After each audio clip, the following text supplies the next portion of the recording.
Welcome everybody to Chapter 6 of our Quality Improvement Plan QIP Journey web series.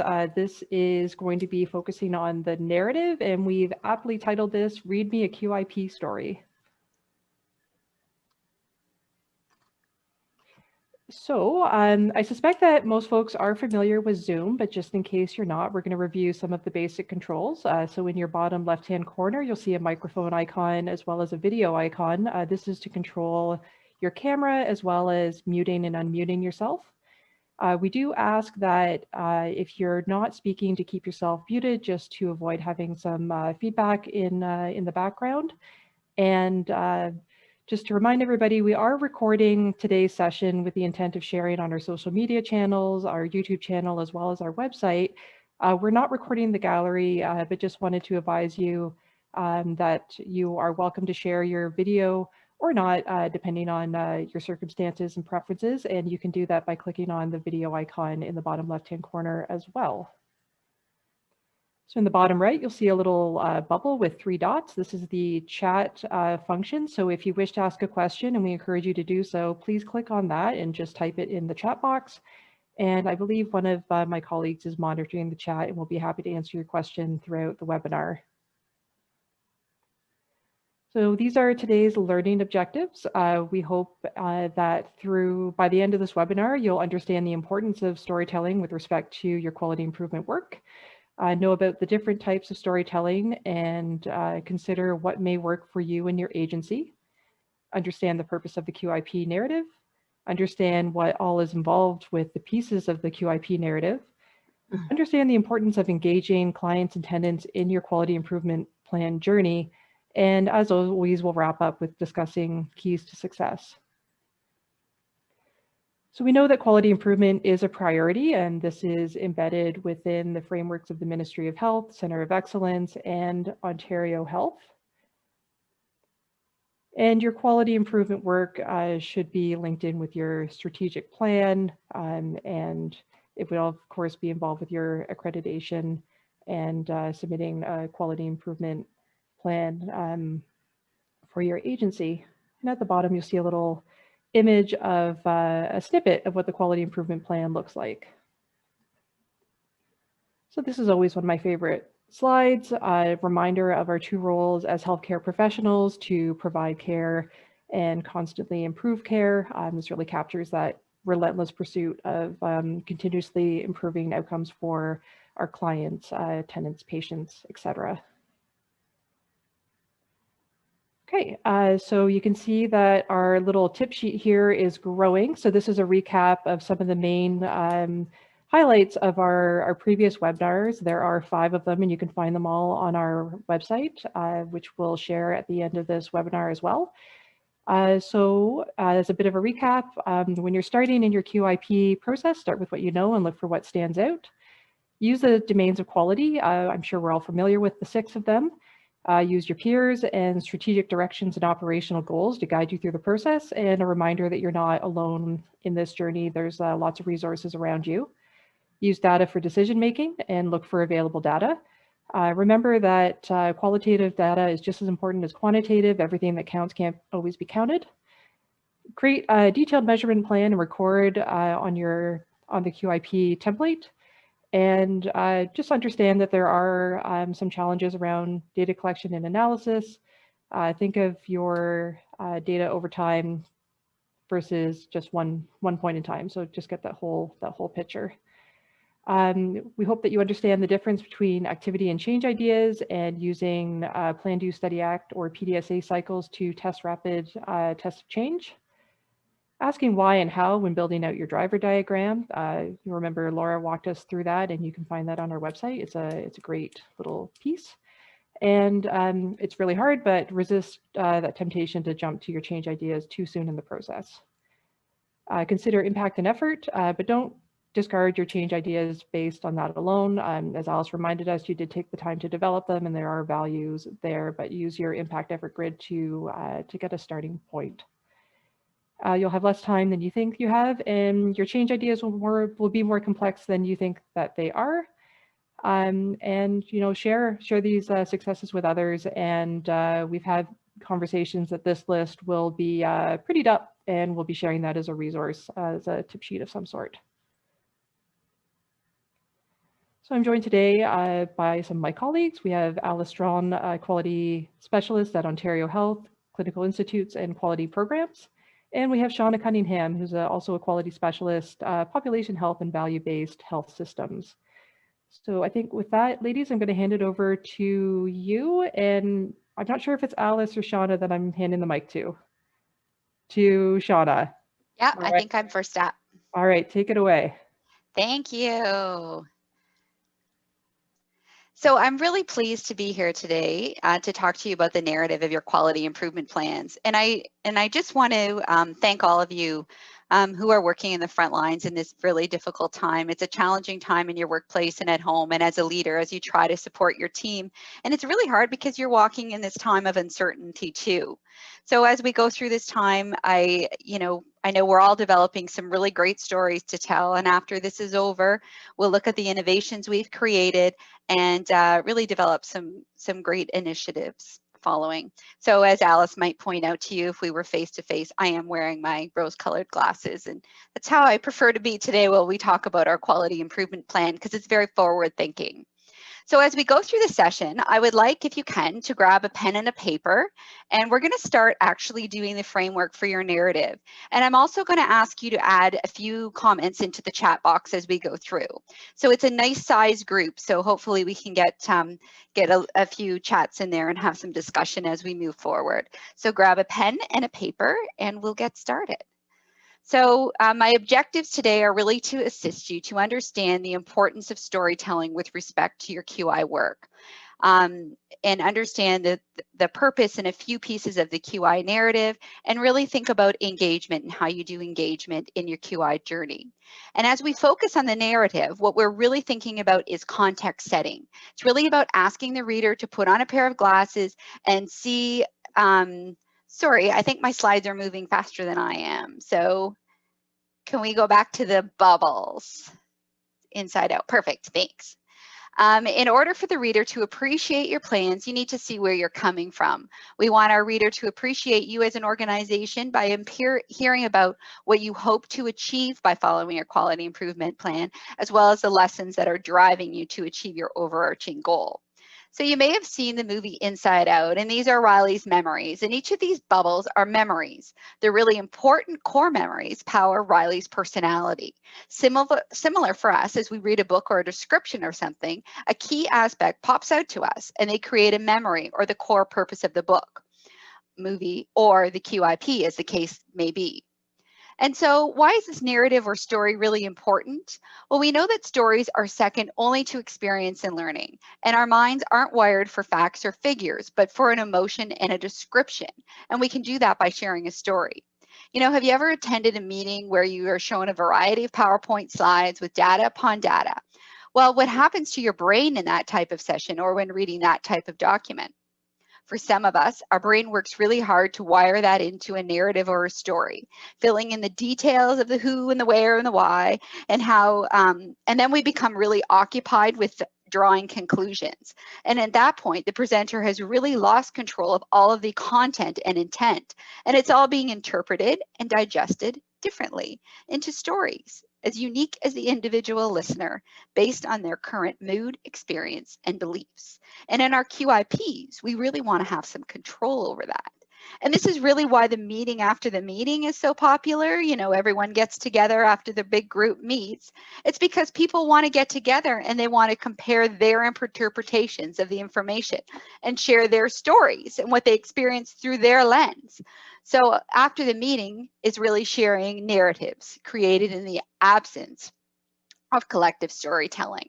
We are telling stories all the time, and we love telling stories. We just don't realize we're doing it.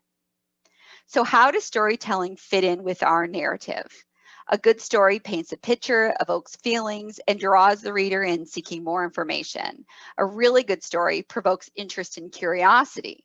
And when writing our narrative, we want to consider the picture we're painting, the feelings we wish to generate or convey, and ultimately set up that QIP so that the goals we have seem realistic, timely, and achievable based on what we've said about the organization. You know, Ashley just mentioned as we were starting up in some of the lessons learned, when she was talking about the data in a recap, and what really counts cannot always be counted.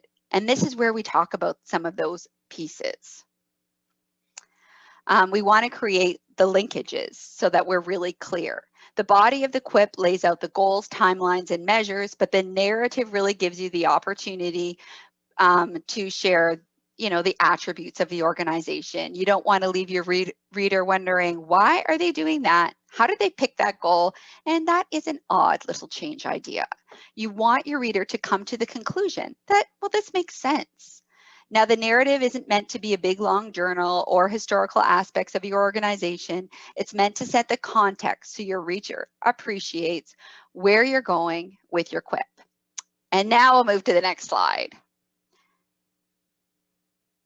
So in its simplest form, a story or a narrative is a connection of cause and effect. So I love the idea of a springboard story, and it's presented by Steve Denning.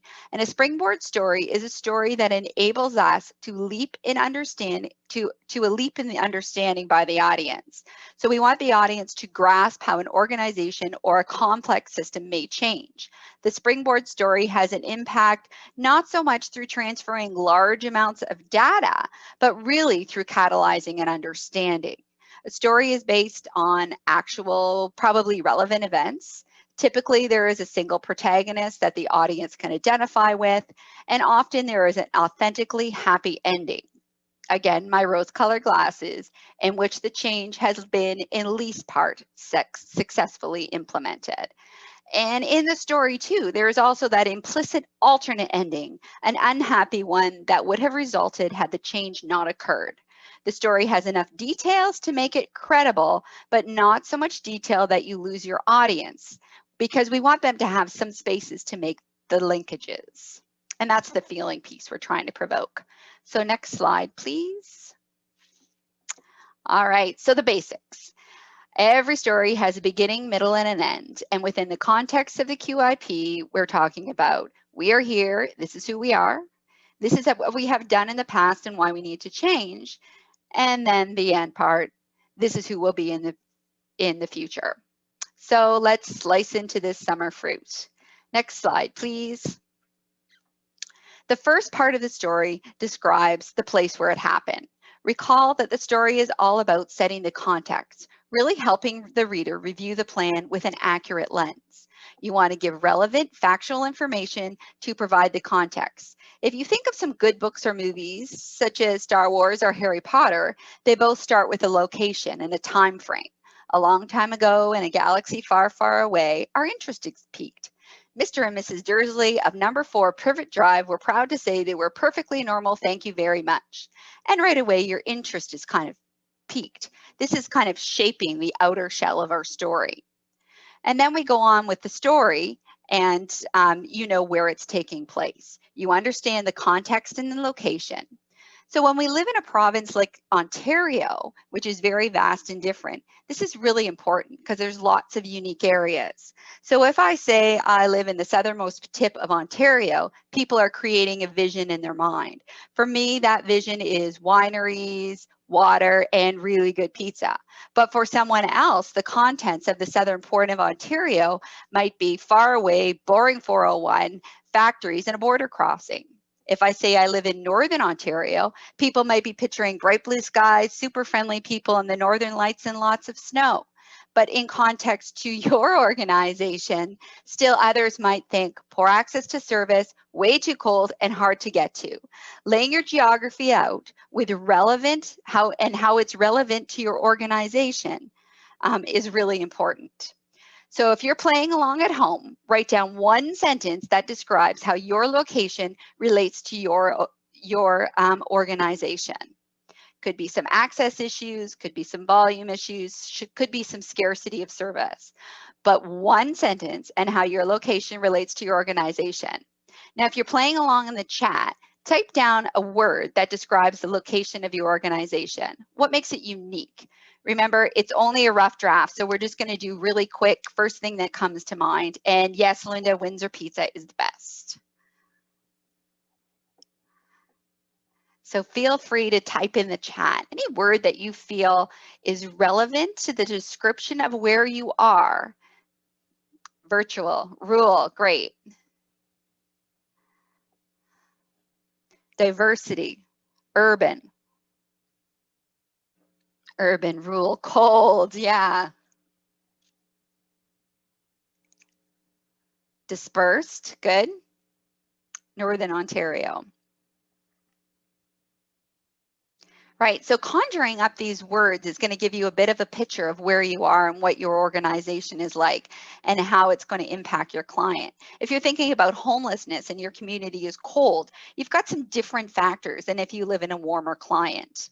If you're suburban, rural, it's still going to feel a little bit different in how you set out those services. So with your sentence, describe a little bit more about that space. Just one line, really quick. All right, so the next slide. Typically, a story has a single protagonist with whom members of the audience can identify. So why are we here? This is really your main character. This is the person whom we are trying to improve. This is your purpose. So when you think about the improvements you're making, how will life be different, better for this person? You want your reader to be able to make the connections from character to plot. So think about the key improvements that you're including in your QI plan and link it back to your person. So for example, if age is important, you might include an age demographic. You might consider things like status of home or length of time a client has been receiving your service, if those are important factors in your QIP. You can tell them in your narrative, but this is also a really nice area where you could put in a well-oriented chart or graphic. For example, if in your QIP plan you are hoping to improve the length of time to permanent housing, you might want to include the historical barriers that your clients have described in maybe a chart. So clients report that X is the main barrier to housing, but there's also these factors as seen here. So if you're playing along at home, write down one sentence that describes who you're trying to improve for, and think about one individual that comes to mind, just one individual, and think about why they need your support. Not specifically what you're providing, but what it is they need from you. So one sentence, you can think about the last client you met with, a tenant you talked to, or even a group of people. But one line, what are they seeking your services for and what do they need? And then if you're playing along in the chat, type one or two words that describe the needs of your clients.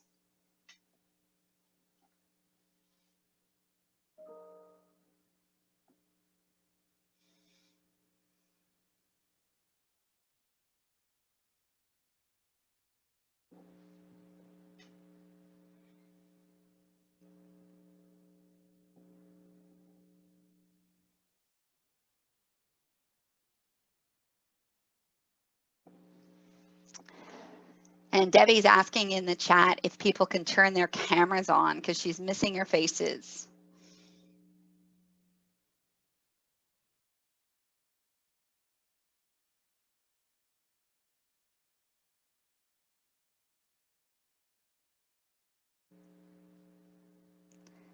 All right, anybody want to share one or two words about what your clients are needing from you?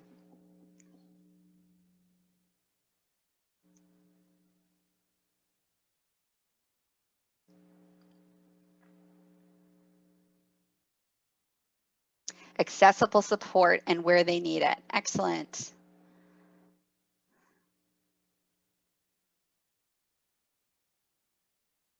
Good. Okay, well, we'll keep moving on.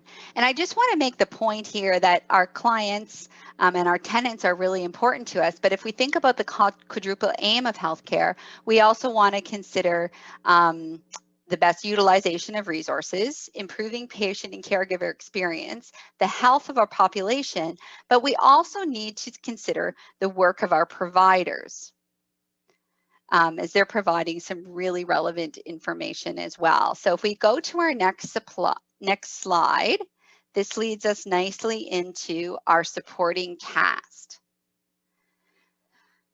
So the supporting cast is just as important as your main characters. And so here you want to describe your staff with really relevant information. So think about lessons learned and how does this relate to your staff? Remember, we're setting the context. We're building the lens for our audience as they read through the QIP. You might highlight some of your team's accomplishments and some challenges. So are you at a teaching center? Did one of your employees just celebrate a milestone in employment or win an award for their work with you? Is there a high turnover rate? What's your staffing mix and what's your staffing look like right now? And why are your staffing issues or challenges a great opportunity for you? So in the QIPs I have reviewed, the teams played a huge role in the success or failure of the change ideas. So if you have the right people in place, so you want to have the right people in place. For example, are you a team of high scoring forwards or do you have some diversity here? What skills does your team have to execute the plan? Now I want you to add a line on your sheet of paper about your team. One line about something that makes you most proud. You can select a person or a group. Now add to the chat a few adjectives that make you proud of your team.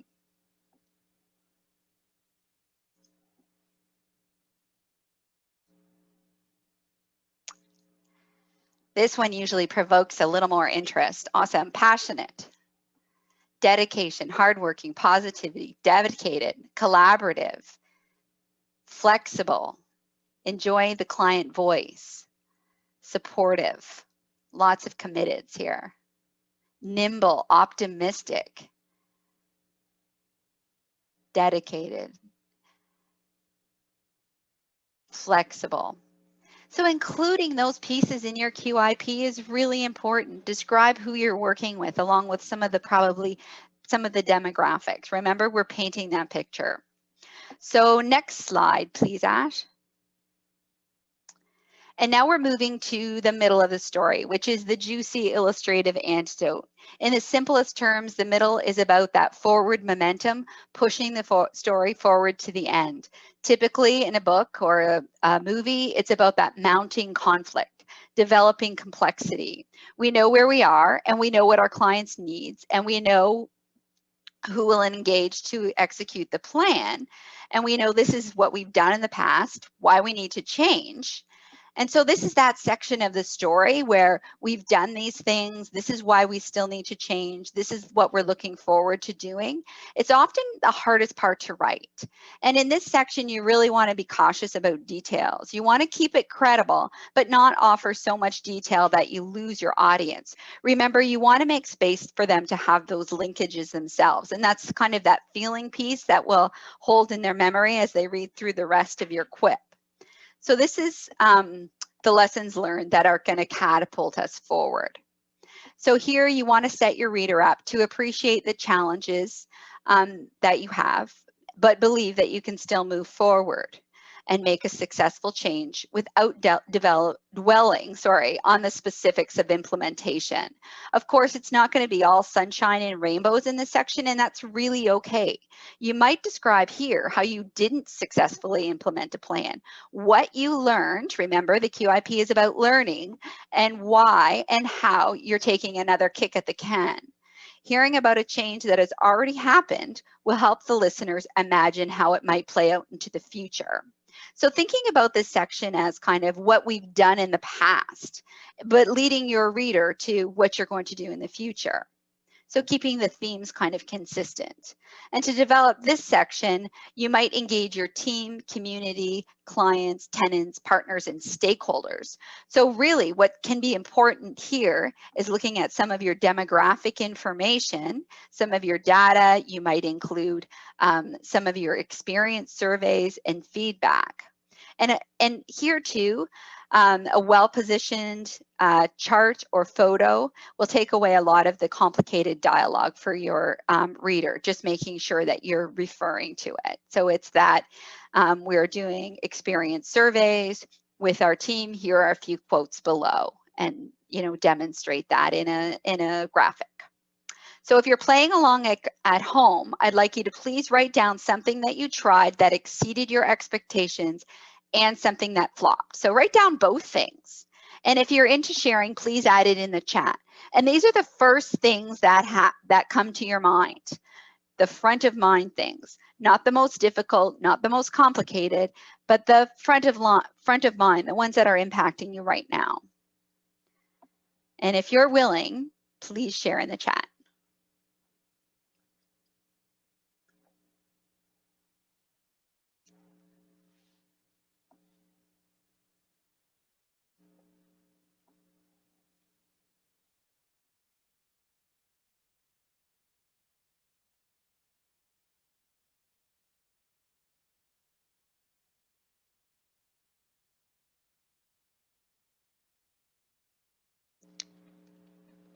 It gets harder to talk about what we've done, right? Easy to describe our teams, harder to describe what we've done.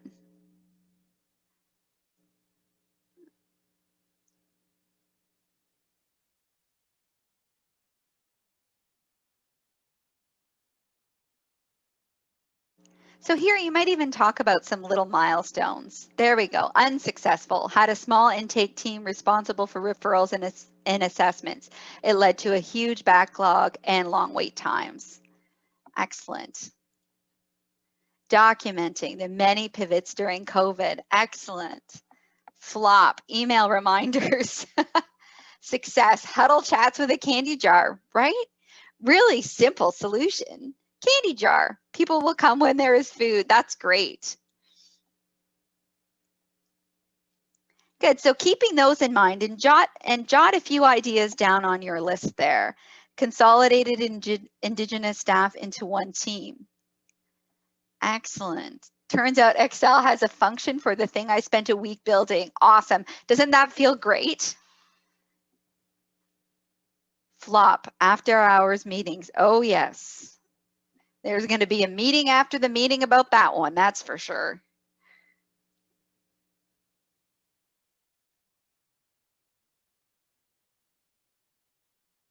Excellent. Great. Thank you. So keep track of those and, write a few down. This is a great way to really engage your staff too at your team meeting or at your huddle. Going around the room and asking for one thing everybody's really proud of that exceeded their expectations, and one thing that they felt was flopped. So seeing if their interpretations match theirs. And that's a really good area to create some change ideas. So the next slide, please. So in this section, we're really talking about the call to action, right? We know what was successful and we know what flopped, but we're still thinking something is wrong here and we can do something because we've had successful change in the past, which we just talked about. And here's what we can or will do. And so this part of the story makes it clear what would have happened without the change idea. So this is where you create those valuable links from the narrative to the plan to the accountability in the plan. And then the next slide. So this is kind of getting into the middle section. And the last section is now, what can we do and what will we do? These are our plans going forward, and these should naturally flow in the plan, the quality improvement masterpiece you're creating. This is where the answer to the questions evolved. So in the next fiscal year, what do we hope to achieve by following our quality improvement plan? In the previous improvement projects, what lessons have we learned to help our organization get there? So this story is told kind of in a minimalist fashion, not a lot of details. The story typically has a bit of a positive tone, but is pretty authentic. So this is really setting your reader up to embrace those further details. Now I want you to take a second and go back to the top of your page and read the beginning and the middle. And then write down the first thing that comes to mind that you want to do or change in service of those in your organization. So you've talked about who you're making your changes for, what they're looking for from you. You've talked about who you have in your team, so who's going to enable or enact this plan. And then you've talked about some of your flops and successes. So this is kind of your what's next, just a gut instinct of what's missing here.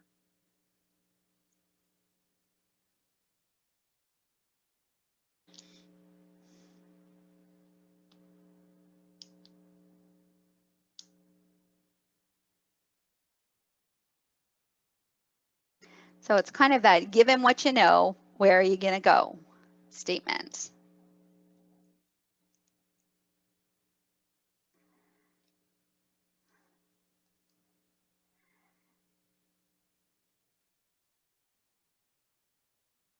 So really, storytelling is, in the end, leaving the reader wanting more. And of course, what a bonus, in your quality improvement plans, they have that all laid out for them. This is where we're going. Excellent. So figure out how to reach more people.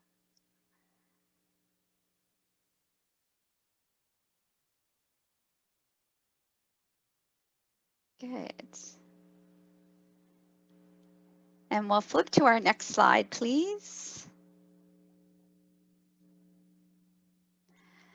So pulling this all together, as I mentioned, the story has 3 elements. Here we are here. This is who we are. This is what we've done in the past, and this is why we need to change. And this is who we'll be in the future, kind of that stage 3 piece. Your QIP, if it's an internal or organizational purpose, should help whet the listener's imaginative appetite about the future without providing too much detail to get lost in. You want your team to be able to fill in some of those detail pieces. So your story should be told honestly and should include some positive elements, as hard as that might be right now. Your audience, and here I'm talking about all of your stakeholders as an audience, are more likely to overcome uncertainty about the change if they're shown what to aim for rather than what to avoid. And next slide, please. Oh, I don't think that one's mine. Nope, go back. There we go. Oh, okay. So when we're writing our QIP, we want to consider the ministry personnel whose job it is to read our QIP as the audience. Sure, these folks are really important, and that's just one of our audiences to consider. But most organizations now have their QIPs publicly available on their website. And so they're available to everybody. So your clients may access them, your customers may access them, or your tenants. Donors might. And so maybe prospective employees or volunteers. And your team should almost use a narrative as their elevator speech to answer, so what do you do? It's really important to keep it simple and consider your audience. You want to avoid jargon, acronyms, and use terms that are really familiar with people, all people. And the second piece I would say is to be really clear in your writing. Write like your audience is a curious friend, and then read it to that curious friend for some feedback and take their feedback into consideration. So here you might be reading it to your team or some stakeholders and see if it resonates with them. Is that how you describe our organization and where we are and what we need to do? And I'll end just on a quote. So Noel Chichi, he writes in the Leadership Engine about the importance of preparing an organizational narrative. And he notes that the best way to get humans to venture into the unknown terrain is to make that terrain familiar and desirable by taking them first to their imaginations. And that's really your narrative piece in your story. And so my final piece of advice is this is kind of hard work and slugging, especially when you get to the middle. So really be gentle with yourself and find others on your team to support you in this writing. And that's all I have. I'll answer for open for some questions, Alice, or do you want to wait? Let's take a question period at the end, and then we'll make sure that we've got lots of time. That was great. Thank you, Shauna, and thanks to E-QIP for giving Shauna and I a chance to work together and present together. We used to get to do this a lot, and so it's been fun for us to do this together today. And you know, Ashley, I'm thinking about things we want to put on our recap slide, and you know, Shauna said we don't want people to be thinking that's an odd little change idea, and I think that's the best description I've ever heard of a narrative. And rose-colored glasses are important, and yes, Shauna literally wears rose-colored glasses, as you've seen. And you know, given who you are and what you know, where are you going to go? I think that's a great opening line to a story. So thank you for that. I'm going to talk specifically about now the sort of the logistics, the mechanics of the actual narrative template that you fit in. So, you know, as we said, and Ash, if you can go to the next slide, we called this webinar, you tell us a QIP story, and it is a bit of a once upon a time kind of story. But remember all those elements that Shauna just talked about. There is a purpose to this narrative. It's not just to ask you to fill in another random paragraph. It really is meant, as the next slide will show, and some of you will remember this image from the last webinar, it really is meant so that your audience does not need to be a mind reader. Shauna mentioned a number of places that you might be sharing your quality improvement plan, and people being able to get a sense of who you are, you know, who you serve, what it is you're going to do from reading the narrative will really set them up nicely then to not think, what an odd little change idea. And we talked the last time about, we don't want people to be thinking, oh, I guess they're trying to do this by that. It should be very clear to them what your mission is, what your focus is going to be. So the next slide shows what the narrative actually looks like. It is in Excel. Many of you, I'm sure, have, well, you've already seen this, many of you. And if you haven't, it's just one of the tabs on the Excel template called the Quality Improvement Plan template. And just works like Excel normally does. You can type right in those boxes there. You'll see that it has two questions. Question 1, in the coming year, what do you hope to achieve by following your quality improvement plan? And this is what where you'll tell us about who you are, who you serve, who your staff are. And I'm going to show you an example in just a minute that'll illustrate that. And the second question is, in previous quality improvement projects, what have you learned that will help you to achieve? So talk about what you've done before. This is not your progress report. Not all of you will be at progress report stage yet. This is just talking about what you learned from what you did before, your successes and failures, after hours meetings, finding out that Excel had a built-in feature for something you worked to develop. This is a place to say, in our quality improvement efforts in the past, this is what we have learned. This year, we are going to apply that learning to whatever your focus is going to be for that upcoming year. And so I made up a little fictitious narrative on the next slide. Hope you're able to see it.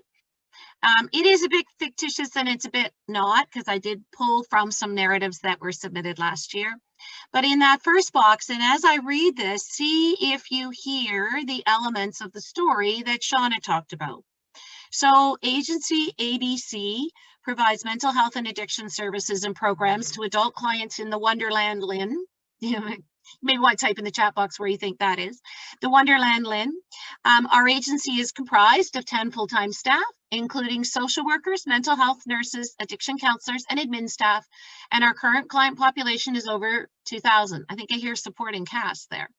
We offer in-person one-on-one therapy, as well as group programs, and have continued to provide all programs and services throughout COVID in a virtual environment.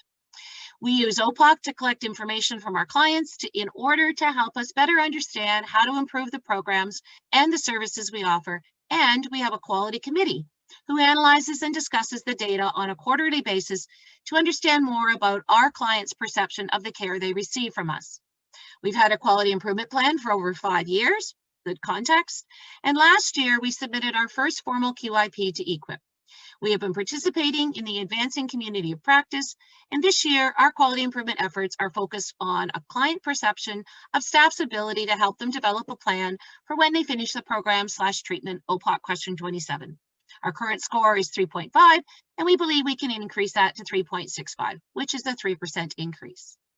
So I hope in that you heard who we are, who our supporting cast is, who our clients are, a little bit of the history of how long we've been doing quality improvement, and where the focus is going to be in a bit of a sense of, even if the numbers don't resonate with you, at least what direction of improvement looks like and the amount of improvement we're looking for.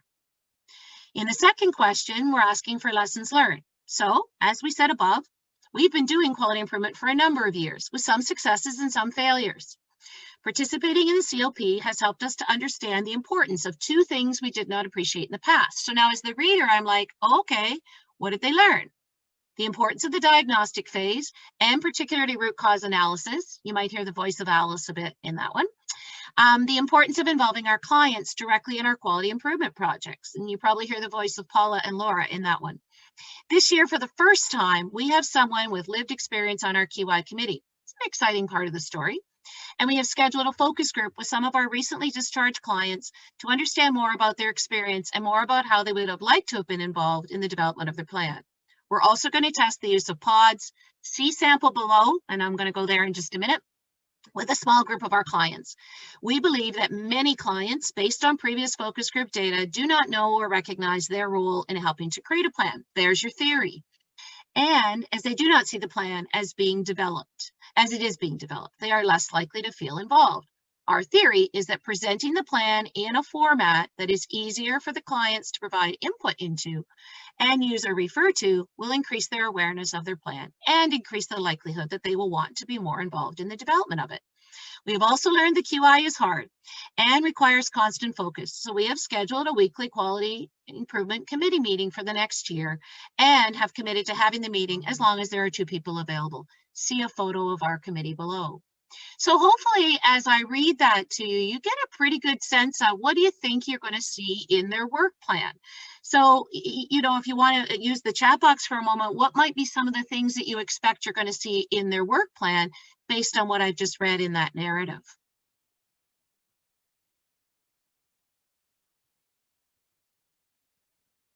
Yeah, OPOC scores. Yeah. They mentioned that they use OPOC. Absolutely. What else might you see in that work plan? Or what do you expect to see in that work plan? Yeah, how they're going to develop and implement pods, patient-oriented discharge summary.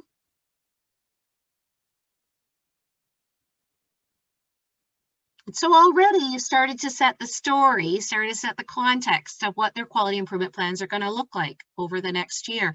And it's really only in 2, maybe you might argue run on, but 2 paragraphs.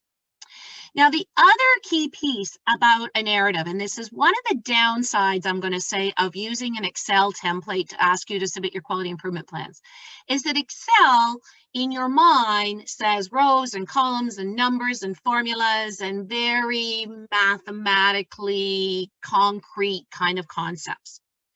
But what I want to encourage you to do, and we can maybe just go to the next slide, Ash, is I want you to think about how important a picture can be to your story. Everybody loves a picture book. And full disclosure here, these were some of my favorite and my kids' favorite books growing up. And if any of you would like to stay on after noon, I can recite 1 fish, 2 fish, red fish, blue fish without the book to you. Little known fact about the brain of Alice.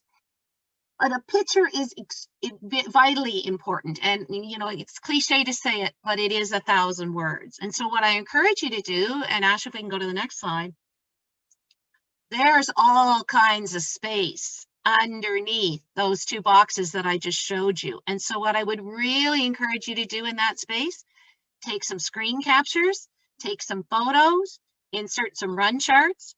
And so what you see here, and you remember that I mentioned it in the narrative above, there's an example of what a patient-oriented discharge summary looks like. And so if your organization is using something like that, that you have a visual that you could share, put it in there. Wouldn't your audience love to know more about what does that look like? And there's the quality committee sitting around having a meeting. Profile your staff, let people know who those supporting characters are. We love to see pictures of people, and people love to see their pictures publicized. And tell us a little bit about your data if you've got something to show us. Show us something that happened last year. Maybe this is something about a Pareto chart of what you got from your focus group. Don't be afraid or don't be intimidated by Excel as a more mathematical based tool. Please put pictures and visuals in there. And then when you're putting this on your website, there's lots of visual there for people to be able to get a real sense of what do you look like? What do you look like when you do your work? And what do these change ideas look like? So now you might be wondering what doesn't go in a narrative. So what shouldn't we be including in a narrative? So on the next slide, let's talk a little bit about that. We want to try and stay away from acronyms and jargon, and Shauna mentioned this, and you know, I made a mistake in the example that I gave you. I talked about pods, and I should have talked about patient-oriented discharge summary first.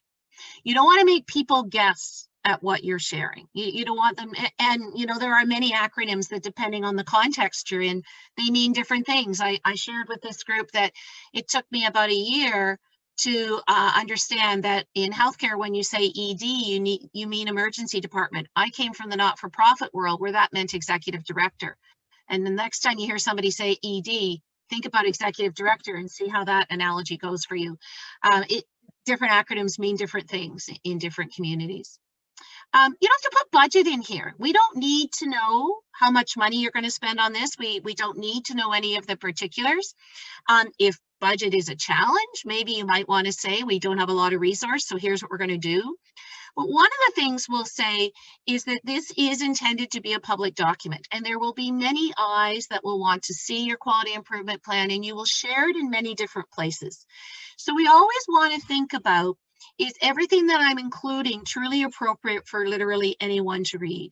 There may be many barriers that you're encountering. There may be some challenges with your funding. There may be some relationships that you're struggling with, either with partnerships or with funders.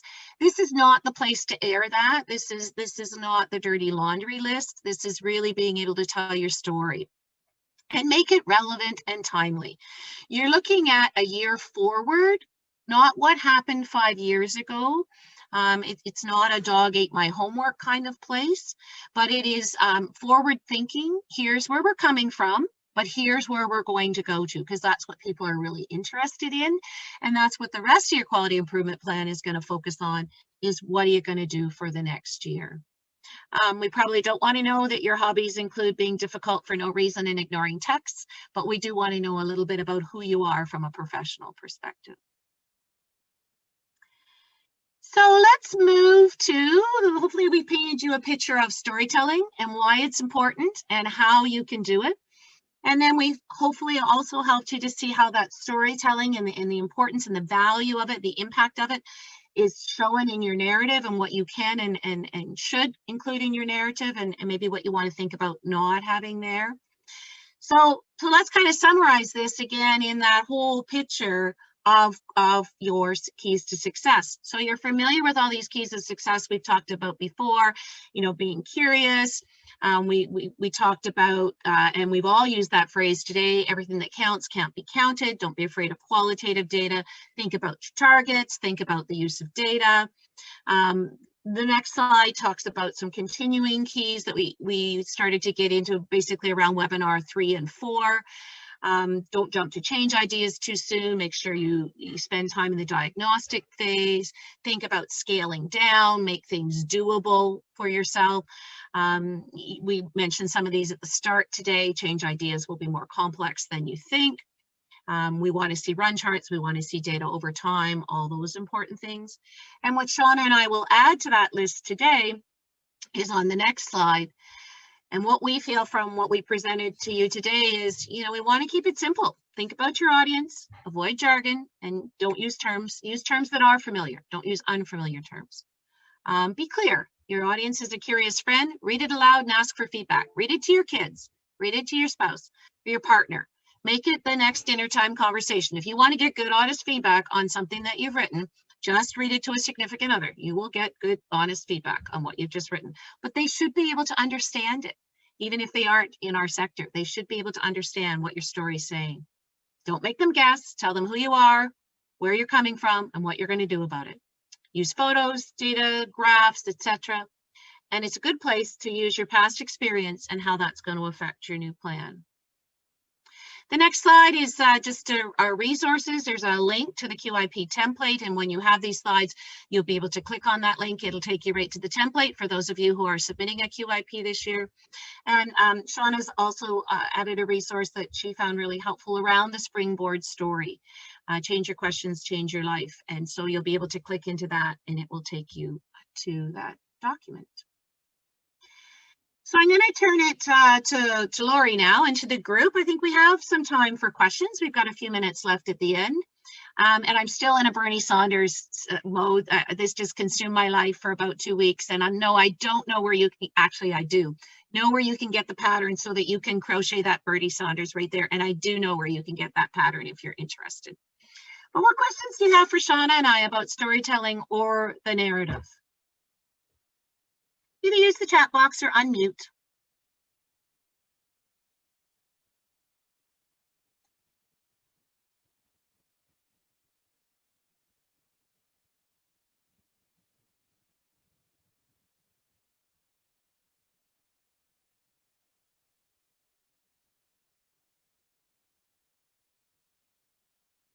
I hope we didn't tell you a bedtime story and we put you all to sleep. No question? Pushback? Did we say anything that you thought? Absolutely not. There is no way I am saying that in my narrative.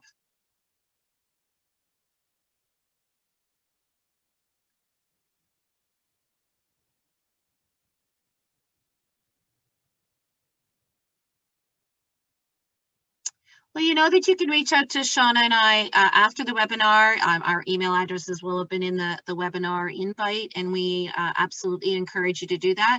For those of you who are working on your quality improvement plan, your coaches can help you with this narrative part. And if you're really struggling, don't be afraid to reach out, and we can, if you want to send me your narrative, send your coach your narrative and just say, read this, what do you think? That'd be a great way to get some additional eyes and ears on your project, or on your plan, sorry. So Lori, I'm going to turn it to you to wrap us up today. Thank you, Alice. Okay, so coming soon, next in our series is Chapter 7, what helps support your success? The magic QIP tricks and tips.